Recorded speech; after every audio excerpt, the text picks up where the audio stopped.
আসসালামু আলাইকুম প্রিয় এসএসসি পরীক্ষার্থী ভাইয়া অপুরা, তোমাদের জন্য আমি কয়েকটি গুরুত্বপূর্ণ এমসিকিউ নিয়ে আজকে হাজির হয়েছি, যেগুলা তোমাদের খুবই গুরুত্বপূর্ণ। এই এমসিকিউ গুলা যদি তোমরা সঠিকভাবে সুন্দরভাবে সলভ করতে পারো তাহলে তোমাদের পরীক্ষায় অনেক হেল্প হবে। তো চলো কথা না বাড়িয়ে আমরা শুরু করি।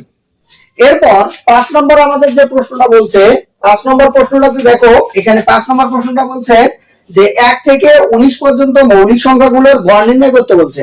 তাহলে 1 থেকে 19 পর্যন্ত মৌলিক সংখ্যাগুলো কি কি আছে? মৌলিক সংখ্যা হচ্ছে 2, প্রথম মৌলিক সংখ্যা হচ্ছে 2, তারপরে 3, এরপর 5, এরপর হচ্ছে 7, এরপর হচ্ছে 11, এরপর হচ্ছে 13, এরপর হচ্ছে 15, এরপর হচ্ছে 17, সরি 15 না, এটা হচ্ছে 17, এরপর হচ্ছে 19। এটাকে আমরা ভাগ করব, এখানে গুনবো কয়টা সংখ্যা, 1 2 3 4 5 6 7 8টা সংখ্যা আছে, তাহলে 8 দিয়ে ভাগ করব, তাহলেই ক্যালকুলেশন করলে আমাদের आंसर শেষ। 1 + 3 + 5 + 7 + 11 + 13 + 17 + 19 ভাগ হচ্ছে 8। তাহলে এভাবে করে আমরা 9.625, এটাই হচ্ছে আমাদের आंसर। এটা হচ্ছে আমাদের, দেখো এখানে যেহেতু 5 দেওয়া আছে তাহলে আগের সংখ্যাটার সাথে 1 যোগ করে দিতে হবে, অর্থাৎ 63 যেটা দেওয়া আছে সেটা হচ্ছে আমাদের आंसर। ক নম্বরে দেওয়া আছে, তাহলে 5 এর হচ্ছে ক নাম্বারটা आंसर। এভাবে করে আমরা খুব সহজে এটার মান বের করতে পারবো। এরপর খেয়াল করি আমরা 9 নম্বর প্রশ্নটা যেটা দেওয়া আছে সেটাতে বলছে যে পরিধি বিশিষ্ট বৃত্তের ক্ষেত্রফল কত। তাহলে আমরা জানি পরিধি হচ্ছে 2 পাই r, তো 2 পাই r ইকুয়াল যদি পাই হয় তাহলে এখান থেকে আমরা যদি r এর মান বের করি তাহলে r এর মান হবে পাই বাই 2 পাই। খেয়াল করো এখানে পাই পাই যদি আমরা কেটে দেই তাহলে r এর মান হবে হাফ। r এর মান যদি হাফ হয়, এখন আমাকে এটার ক্ষেত্রফল বের করতে বলছে। আমরা জানি বৃত্তের ক্ষেত্রফল হচ্ছে পাই r স্কয়ার, তাহলে পাই গুণন r স্কয়ার, r মানে হচ্ছে 1/2, তার উপরে স্কয়ার দিলে তাহলে পাই ইনটু 1/4 হবে। তো 1/4 এটাকে লিখতে পারবো পাই বাই 4, তাহলে 9 এরও হচ্ছে আমাদের आंसर হবে পাই বাই 4। এভাবে করে আমরা 9 নম্বর প্রশ্নটা খুব সহজে বের করতে পারবো। এরপর 10 নম্বর যে প্রশ্নটা আছে সেটা যদি আমরা বের করতে যাই, এখানে বলছে সমবাহু ত্রিভুজের ক্ষেত্রফল দেওয়া আছে 25√3, এটা বর্গমিটার হলে এই ত্রিভুজটির বাহুর দৈর্ঘ্য নির্ণয় করতে বলছে। তো আমরা জানি সমবাহু ত্রিভুজের ক্ষেত্রফলের সূত্র হচ্ছে √3/4 স্কয়ার সমান হচ্ছে দেওয়া আছে কত, 25√3। তো এটাকে যদি আমরা ক্যালকুলেশন করি তাহলে কি আসবে, এটাকে লিখতে পারবো √3 স্কয়ার, পাশে এটা ভাগ অবস্থায় আছে পাশে গিয়ে গুণন হবে, তাহলে 25√3 গুণন হচ্ছে কত 4। এখন এই √3 আমরা এই √3 কাটাকাটি করতে পারবো, তাহলে থাকবে হচ্ছে a স্কয়ার সমান হচ্ছে 4 × 5 = 100, অতএব a সমান আসবে হচ্ছে 10। এইভাবে করে আমরা খুব সহজে 10 নম্বর প্রশ্নটার आंसर বের করতে পারবো। এরপর 11 নম্বর যে প্রশ্নটা বলছে যে ক্রমজয়িত গণসংখ্যা প্রয়োজন হয় কোনটাতে।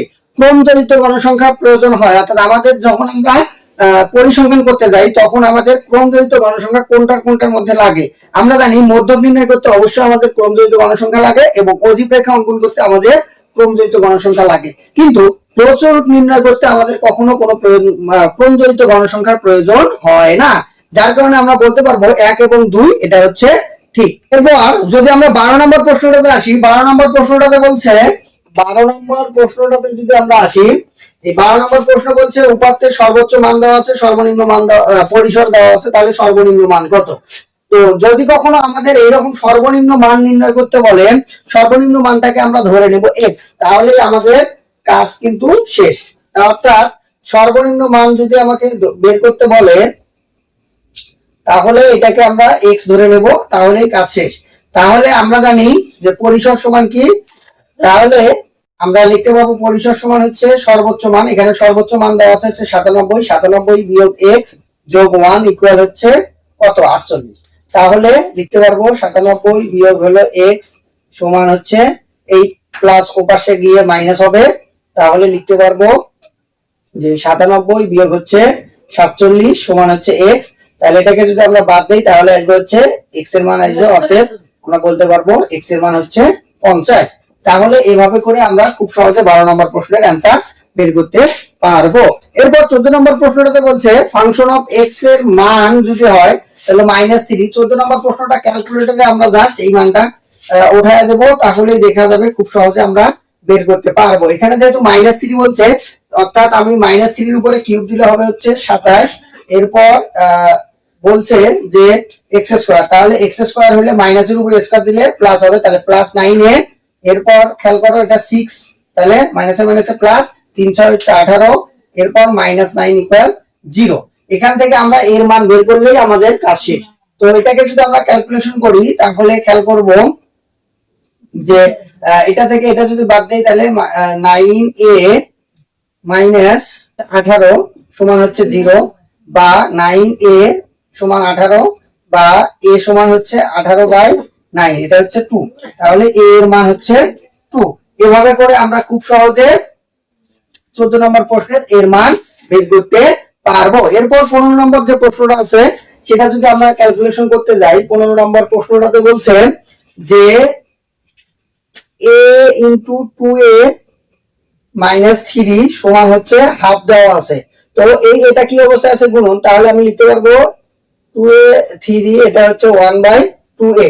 তাহলে এটাকে যদি আমি এই পাশে নিয়ে আসি তাহলে লিখতে পারবো 1/2a সমান 3, এই মাইনাসটা ওই পাশে গিয়ে কি হবে, প্লাস হয়ে যাবে। তো এটা যদি হয় এখান থেকে আমাদের 1 নম্বর অপশনটাতে যেটা বের করতে বলছে, তো এখানে খেয়াল করো এটাকে যদি আমরা a square minus b square ধরি, এটাকে যদি আমি a square minus b square ধরি তাহলে a plus b into a minus b। তো এখানে প্লাস এর মান এটা দেওয়া আছে 3, তাহলে মাইনাসের মানটা কত হবে, অবশ্যই মাইনাসের মানটা হবে হচ্ছে, আমি জানি যখন এরকম প্লাসের মান থেকে মাইনাসের মান বের করতে বলছে আমি তোমাদের এটাকে বলছিলাম সেটা হচ্ছে রুট করে এটার উপরে স্কয়ার মাইনাস হচ্ছে 4। কখন -4, যদি এখানে মাইনাস থাকে তাহলে হবে হচ্ছে প্লাস, আর যদি এখানে প্লাস থাকে তাহলে হবে হচ্ছে 3 9 আর 4 হচ্ছে কত, 9 4 হচ্ছে 13, তাহলে √13। তাহলে √13টা হচ্ছে 2a প্লাস 1/2 এর মান। তো এটা যদি হয় তাহলে a square minus b square, a minus b এর মান হচ্ছে এটা, আর a প্লাস b এর মান হচ্ছে 13। তাহলে আমরা ক নম্বর অপশনটা যেটা দেওয়া আছে 1 নম্বর এটা ঠিক। এরপর যদি 2 নম্বর অপশনটাতে খেয়াল করি, 2 নম্বর অপশনটাতে বলছে যে a plus b whole square. তো আমরা জানি a প্লাস b হোল স্কয়ারের সূত্র কি, a plus b whole square সমান হচ্ছে স্কয়ার প্লাস, বা এটাকে যদি আমরা অনুসিদ্ধান্ততে বসাই তাও হবে। অনুসিদ্ধান্তটা কি, যেহেতু এখানে প্লাসের অনুসিদ্ধান্ত বলছে তাহলে মাইনাসের মানটা বসাতে হবে, মাইনাসের মান 3, তারপরে হচ্ছে 4, শেষ। এটাকে এখন ক্যালকুলেশন যদি করি 9 থেকে 4 বাদ দিলে কত হবে, সরি যেহেতু এখানে মাইনাসের মান আছে তাহলে এখানে হবে হচ্ছে প্লাস, তাহলে এটা হচ্ছে 13। তাহলে এইভাবে করে আমরা 2 নম্বর অপশনটাও পেয়ে যাব। এরপর 3 নম্বর যে অপশনটা বলছে সেটা যদি আমরা যাই, সেখানে বলছে 4 square plus b square, square plus b স্কয়ারের অনুসিদ্ধান্ত, যেহেতু এখানে মাইনাসের মানটা আছে মাইনাসের মানটা দিয়ে যদি আমি করি তাহলে a minus b whole square plus 2ab।